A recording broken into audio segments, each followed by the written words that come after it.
Bismillahirrahmanirrahim. Assalamualaikum warahmatullahi wabarakatuh. Perkenalkan, kami dari kelompok 4.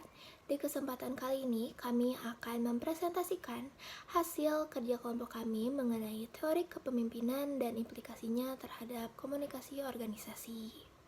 Nah, sebelumnya perkenalkan anggota kelompok kami. Yang pertama ada Muhammad Zaidan dengan NIM 2311538. Yang kedua ada Ranisa Salanayara dengan NIM 2309885 dan Nurul Hidayah dengan NIM 2310785. Untuk selanjutnya kepada pemateri pertama dipersilakan. Yang pertama ada esensi kepemimpinan. Menurut Peterson tahun 2015, kepemimpinan adalah kemampuan mempengaruhi cara berpikir seseorang sehingga mereka perlu bertindak tegas dan juga bertanggung jawab. Selain itu, ada juga menurut Sears dan juga Buchetsky, ia mendefinisikan kepemimpinan sebagai perilaku yang bertujuan untuk mempengaruhi orang lain dalam berkontribusi untuk mencapai tujuan yang telah disepakati bersama demi kepentingan individu maupun organisasi. Nah, selanjutnya ada tujuan kepemimpinan. Yang pertama ada mencapai tujuan. Kepemimpinan adalah elemen kunci yang sangat diperlukan dalam setiap organisasi untuk mencapai tujuan yang telah ditetapkan. Yang kedua, ada memotivasi orang lain. Selain mencapai tujuan, kepemimpinan juga bertujuan untuk memotivasi orang lain. Ini sangat penting karena motivasi merupakan suatu bahan bakar yang mendorong setiap anggota organisasi untuk bekerja dengan maksimal. Selanjutnya ada teori-teori kepemimpinan. Selanjutnya ada teori-teori kepemimpinan. Ada 7 teori kepemimpinan. Pertama, teori manusia hebat. Teori ini berasumsi bahwa pemimpin adalah individu luar biasa yang dilahirkan dengan sifat kepemimpinan dan ditakdirkan menjadi pemimpin. Yang kedua, ada teori sifat. Teori ini mencoba mengidentifikasi sifat atau karakteristik yang dimiliki oleh pemimpin besar. Yang ketiga, ada teori kontingensi. Nah, teori ini menekankan bahwa tidak ada gaya kepemimpinan yang paling tepat untuk semua situasi. 4 teori kepemimpinan akan dilanjutkan oleh rekan saya. Terima kasih. Selanjutnya, saya akan menjelaskan tentang teori yang keempat, yaitu adalah teori perilaku atau behavior theory. Nah, teori ini tuh berfokus pada perilaku pemimpin, bukan sifat atau karakter bawaan. Jadi, keberhasilan seorang pemimpin itu dinilai dari kemampuannya untuk berinteraksi dan berhubungan dengan anggota timnya. Jika pemimpin dapat dipelajari, maka pemimpin dapat dibentuk melalui pelatihan. Penelitian pada Universitas Ohio dan Michigan pada tahun 1940-an menemukan bahwa perilaku pemimpin dapat dikategorikan dalam 2 dimensi utama, yaitu struktur prakarsa atau menentukan dan mengatur peran, dan pertimbangan atau menjalin hubungan yang saling percaya dengan anggota. Selanjutnya ada teori kelima, yaitu teori servant atau servant leadership theory. Nah, gaya kepemimpinan ini menekankan bahwa para pemimpin itu harus melayani pengikutnya dengan tulus, membangun kepercayaan dan keadilan, juga empati. Pemimpin yang melayani berfokus pada kebutuhan pengikutnya dan bertujuan untuk meningkatkan kinerja dengan membangun hubungan yang baik dan berfokus pada kesejahteraan karyawan. Selanjutnya ada teori yang keenam, yaitu teori transaksional atau transactional leadership theory. Nah, teori ini menekankan hubungan pertukaran antara pemimpin dan pengikut, di mana pemimpin menawarkan imbalan sebagai balasan atas pekerjaan yang dilakukan oleh pengikut. Nah, kepemimpinan transaksional ini memotivasi pengikut dengan cara memberikan penghargaan yang sesuai dengan kinerja mereka.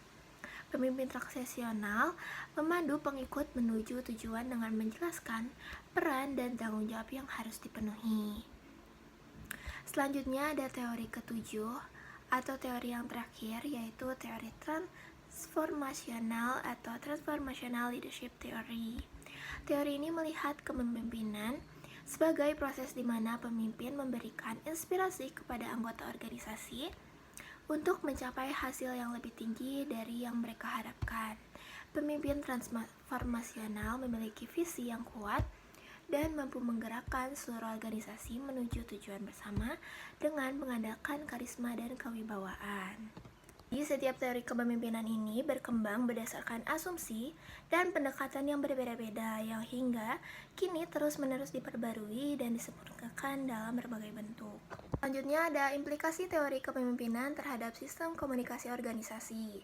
Jadi, implikasi dari teori kepemimpinan terhadap anggota organisasi adalah sejauh mana seorang pemimpin dapat mengubah teori-teori kepemimpinan menjadi pedoman dalam melaksanakan tugasnya.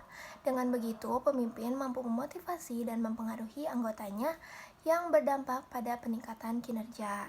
Selanjutnya, yang pertama di sini ada teori X dan Y. Jadi, teori X dan Y ini dikemukakan oleh Douglas McGregor pada tahun 1967.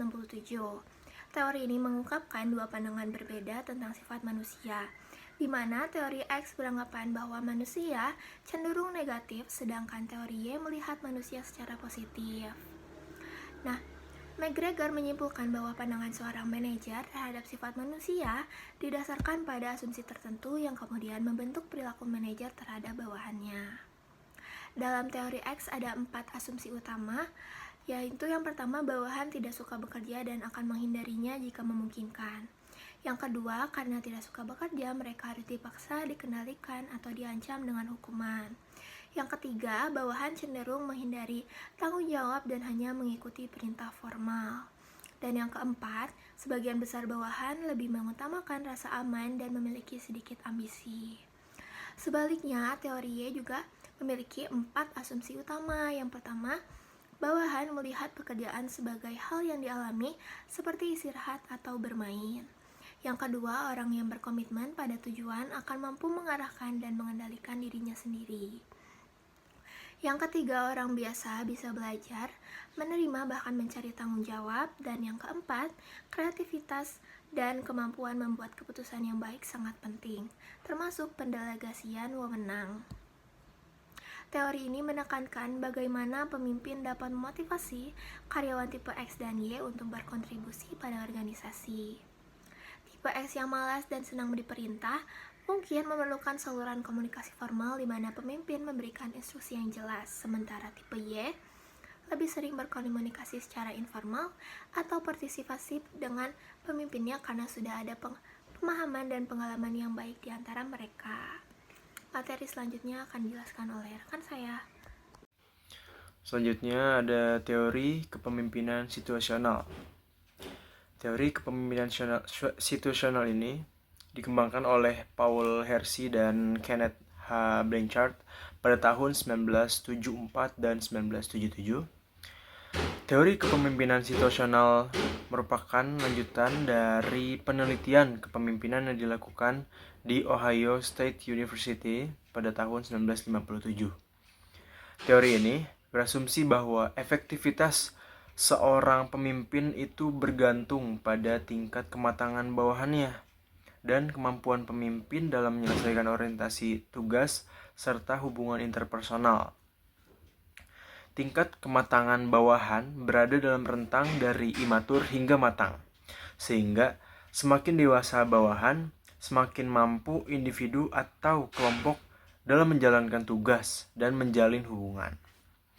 Dalam konteks kepemimpinan situasional, Hersey dan Blanchard mengidentifikasi 4 gaya kepemimpinan, yaitu ada telling, yang satunya di mana pemimpin memiliki fokus tinggi pada tugas tetapi rendah dalam hubungan.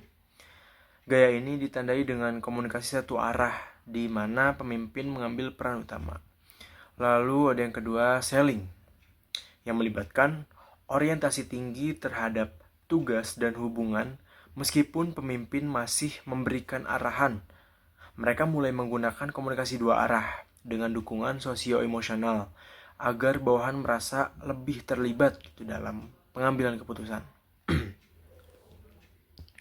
Lalu yang ketiga ada participating, di mana hubungan tinggi dan tugas rendah. Pemimpin dan bawahan berkolaborasi dalam pengambilan keputusan melalui komunikasi dua arah dengan bawahan yang cukup mampu dan berpengalaman dalam melaksanakan tugas. Lalu yang terakhir ada delegating, yang mencerminkan perilaku dengan hubungan dan tugas rendah. Gaya ini memberikan kesempatan kepada bawahan untuk menyelesaikan tugas secara mandiri melalui pendelegasian dan supervisi yang umum dengan bawahan yang telah matang dan dalam pelaksanaan tugas dan siap secara psikologis. Lalu selanjutnya ada implikasi partisipatif dan teori kepemimpinan situasional terhadap sistem komunikasi organisasi. Dalam sistem komunikasi organisasi, pendekatan partisipatif mengandalkan komunikasi dua arah yang memungkinkan umpan balik langsung dari komunikan untuk keperluan evaluasi. Pemimpin secara rutin berinteraksi dengan bawahan dalam menyusun hal-hal yang perlu dibahas bersama. Ini menunjukkan bahwa komunikasi harus memiliki fungsi persuasif dan regulatif. Kepemimpinan situasional memungkinkan kepemimpinan untuk menyesuaikan gaya kepemimpinannya berdasarkan kondisi yang ada.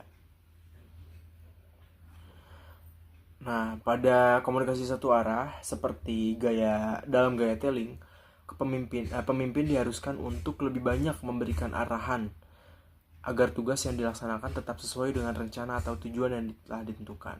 Namun, komunikasi satu arah dapat menghadapi kesulitan dalam mendapatkan umpan balik sebagai evaluasi untuk organisasi. Karena terkadang metode komunikasi ini membuat kondisi kerja menjadi kaku dan formal.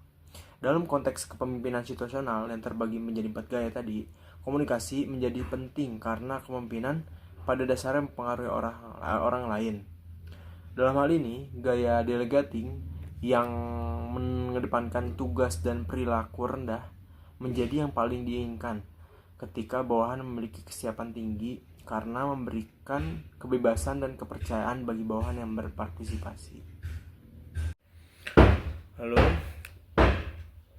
kesimpulan yang dapat kita ambil yakni kepemimpinan itu adalah suatu proses perilaku yang melekat pada diri seorang pemimpin yang bertujuan untuk membantu atau mempengaruhi anggota agar dapat mencapai tujuan yang telah ditetapkan dengan cara yang paling efektif dan efisien.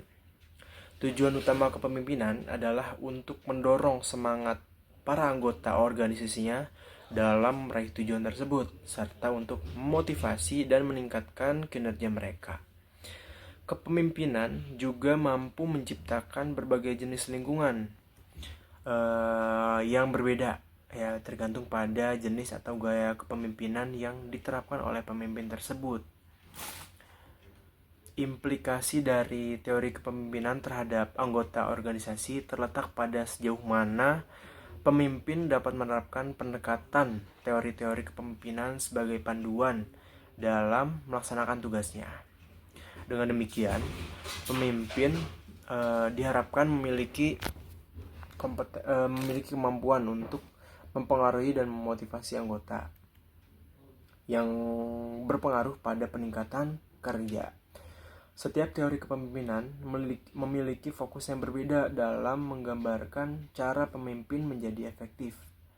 Proses komunikasi dalam kepemimpinan dapat terjadi dengan berbagai cara. Komunikasi ke bawah biasanya terjadi ketika pemimpin memberikan tugas kepada anggota. Sedangkan ke atas, komunikasi ke atas itu terjadi saat anggota menyampaikan aspirasi dan ide-ide mereka kepada pemimpin. Selain itu, komunikasi horizontal itu seringkali terjadi ketika anggota melakukan koordinasi antar bidang untuk mencapai tujuan dalam suatu program bersama. Cukup sekian presentasi yang dapat kami sampaikan. Mohon maaf apabila ada kesalahan kata. Wabillahi taufik wal hidayah. Wassalamualaikum warahmatullahi wabarakatuh.